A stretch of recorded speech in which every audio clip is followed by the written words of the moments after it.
এবার নজর রাখা যাক মালদার দিকে। মালদায় আবাসিক কাটমানি পেয়েও মারধর। মালদায় বিজেপি নেতার আজব দাদাগিরি। প্রথম কিস্তির টাকা পান হবিবপুরের উপভোক্তা। 20,000 দাবি পঞ্চায়েত সদস্য গোবিন্দ চৌধুরী। ছাগল বিক্রি করে কাটমানি দেন উপভোক্তা। দ্বিতীয় কিস্তি মিলতেই ফের 10,000 টাকা দাবি। টাকা দিতে অস্বীকার করায় মারধরের অভিযোগ। ছেলেকে বাঁচাতে নেতার পা ধরে মিনতি মায়ের। আমি কথা বলবো, আমার সঙ্গে রয়েছে প্রতিনিধি সেবক।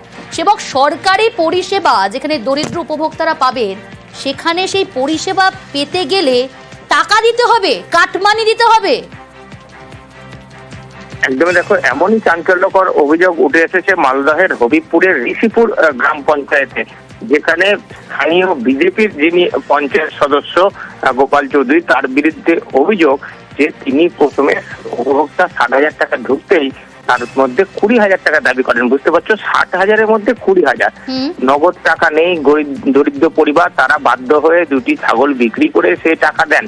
কিন্তু এতেও লোভ কমেনি। দ্বিতীয় কিস্তির টাকা যখন আসার সময় হয়ে আসছে, তখন আরো 10,000 টাকার জন্য চাপ দেন, এমনটাই অভিযোগ। আর এই টাকা না দিতে পারায় ফোন কেড়ে নিয়ে মারধর করা হয় প্রকাশ্যে এই উপভোক্তাকে। পরিস্থিতি এমন জায়গায় যায় যে মাকে হাত পা ধরতে হয় নাকি পঞ্চায়েত সদস্যের। গোটা ঘটনায় হবিবপুর থানায় অভিযোগ দায়ের হয়েছে। প্রশাসনের কাছেও লিখিত অভিযোগ জানিয়েছে এই আক্রান্ত। কোনো ব্যবস্থা নেওয়া হয়েছে প্রশাসনের তরফ থেকে ওই বিজেপি নেতার বিরুদ্ধে? এখনো পর্যন্ত বিজেপি নেতা অভিযোগ অস্বীকার করছেন। তিনি বলছেন তিনি কোনো টাকা নেননি। আর এই অভিযুক্ত এই উপভোক্তা বলছেন যে প্রতিনিধি মারফত টাকা নিয়েছেন। পুরো বিষয়টি এই মুহূর্তে তদন্তের স্তরে রয়েছে, এমনটাই প্রশাসন জানিয়েছে। এবং বিন্দুমাত্র যদি অভিযোগ প্রমাণিত হয়, সেক্ষেত্রে কড়া পদক্ষেপ নেবে এমনটা প্রশাসন, এমনটা কিন্তু স্পষ্ট করে দেওয়া হয়েছে। ঘটনায় ক্ষোভ প্রকাশ করেছেন মন্ত্রী সাবিনা ইয়াসমিন। তিনিও প্রশাসনকে নির্দেশ দিয়েছেন যে উপভোক্তার টাকা যাতে কোনোভাবেই কোনো দলই রাজনৈতিকভাবে কাটমানি আদায় করতে না পারে, তা নিশ্চিত হতে হবে। বেশ, ধন্যবাদ সেবক, নজর থাকবে আমাদের।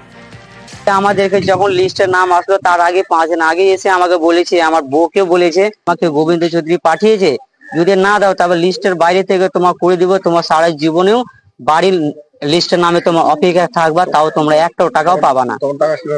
পাঠায় বিক্রি করে দিয়ে আমরা বিপ্লব চৌধুরীর হাতে আমি দিয়েছি। কত টাকা? 20,000 টাকা দিয়েছি। এখন কত চেয়েছি? এখন 10,000 টাকা। এই যে তোমাকে মেরেছে, তার বিরুদ্ধে কোথাও অভিযোগ করেছো? হ্যাঁ, আমি থানাতে অভিযোগ করেছি। এই বুথটা বিজেপির অনেকদিন ধরেই আছে, এখনো মজবুত আছে। সেটাকে কিভাবে ভাঙা যাবে, সেটাকে ষড়যন্ত্র করে কিভাবে নরম করতে হবে, সেটা তারা ষড়যন্ত্র করছে। আমি কারোর কাছ থেকে 1 পয়সা নিইনি।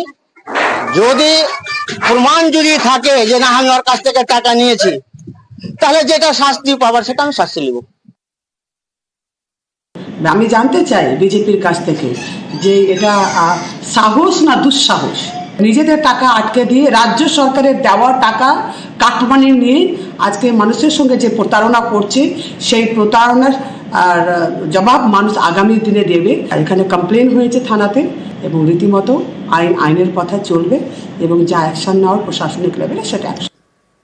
শুধুই কি মালদার হবিবপুরে এই ঘটনা? না, বাঁকুড়ার পাত্রসায়র, সেখানেও কাটমানি। বাড়ি পেতে 5,000 কাটমানি। নেতার বিরুদ্ধে এখানেও অভিযোগ কাটমানি খাওয়ার। উপভোক্তার থেকে 5,000 টাকা চাওয়ার অভিযোগ। বাঁকুড়ার পাত্রসায়রের বেলুট রসুলপুরের ঘটনা। কথা বলবো, টেলিফোন লাইনে রয়েছে প্রতিনিধি দেবব্রত। দেবব্রত, নেতা হয়েছি মানে যা খুশি তাই করা যায় কি? এখানে সরকারি পরিষেবা, সেখানে সরকারি পরিষেবা পাওয়ার জন্য 5,000 টাকা কাটমানি। কি ব্যবস্থা নেওয়া হয়েছে এই অভিযুক্ত নেতার বিরুদ্ধে এখনো পর্যন্ত? দেখো, এখনো পর্যন্ত এই অভিযুক্ত নেতার বিরুদ্ধে কোনো ব্যবস্থা নেওয়া হয়নি। তবে এটাই প্রশ্ন উঠছে যে অসহায় মানুষ, যাদের বাড়ি ঘর নেই, অসহায় অবস্থায় থাকে, রাজ্য সরকার টাকা দিয়েছে ঘর করার জন্য, তাদের ওপরই কি রোষ ফেলতে হবে? এই ঘটনাটাই ঘটেছে বাঁকুড়ার পাত্রসায়র থানা বেলুট রসুলপুর গ্রাম পঞ্চায়েতের এই বামুনপাড়া এলাকায়। যে উপভোক্তা রয়েছে, তিনি যেমনটাই জানাচ্ছেন, প্রথম কিস্তি 7,000 টাকা পেয়েছে বাংলার বাড়ি যোজনা প্রকল্পে। ঠিক তখনই স্থানীয় এক তৃণমূল নেতা তুষারকান্তি চ্যাটার্জি, তিনি এলাকায় যান, তার বাড়িতে যান এবং তার কাছে 10,000 টাকা ডিমান্ড করেন। তিনি বলেন উপভোক্তা বলে 10,000 টাকা সে দিতে পারবে না, তাই ফোনের মাধ্যমে তিনি 5,000 টাকা তাকে দেন। এবং তিনি এও বলেন, অভিযুক্ত যে উপভোক্তা তিনি বলছেন যে তাকে বলা হয়েছে প্রত্যেক যারা বাড়ি পেয়েছে তাদের প্রত্যেকের কাছেই 5,000 টাকা করে দেওয়া হয়েছে, অর্থাৎ তাকেও দিতে হবে। বাধ্য হয়ে অসহায় হয়ে সে টাকা দিয়েছে। এরপরে সে বাড়ি বানাবে কি করে সেটা নিয়েই চিন্তিত রয়েছে। অভিযুক্ত যে নেতা তার সঙ্গে আমরা কথা বলেছিলাম, সমস্ত বিষয় তিনি অস্বীকার করেছে। তিনি বলছে যে তাকে ফাঁসানো হচ্ছে। জেলা তৃণমূল কংগ্রেসের পক্ষ থেকে জানানো হচ্ছে যে কেউ বা কারা যদি এই ঘটনা ঘটিয়ে থাকে, তৃণমূল নেতাই হোক বা যে কেউ হোক, তার বিরুদ্ধে আইনানুগ ব্যবস্থা হবে। পাশাপাশি দলের পক্ষ থেকেও কিন্তু ব্যবস্থা নেওয়া হবে। কড়া ব্যবস্থা নেওয়ার হুঁশিয়ারি প্রশাসনের তরফ থেকে এবং স্থানীয় নেতৃত্বের তরফ থেকে।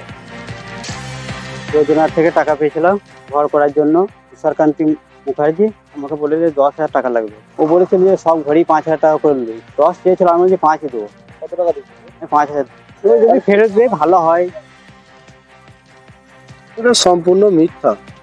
এ ধরনের কোনো ঘটনা ঘটতেই পারে না। গ্রামের মানুষ জানে তুষারকান্তি মুখার্জি গ্রামের মানুষের জন্য কতটা হেল্প করে বা কতটা পাশে থাকে। এটা হয়তো কোনো ও প্ররোচনায় পড়েছে বা কেউ ওকে জোর করে করাচ্ছে, এই ধরনের। আমার তো শত্রু থাকতে পারে, মানুষ তো শত্রুবিহীন নয়।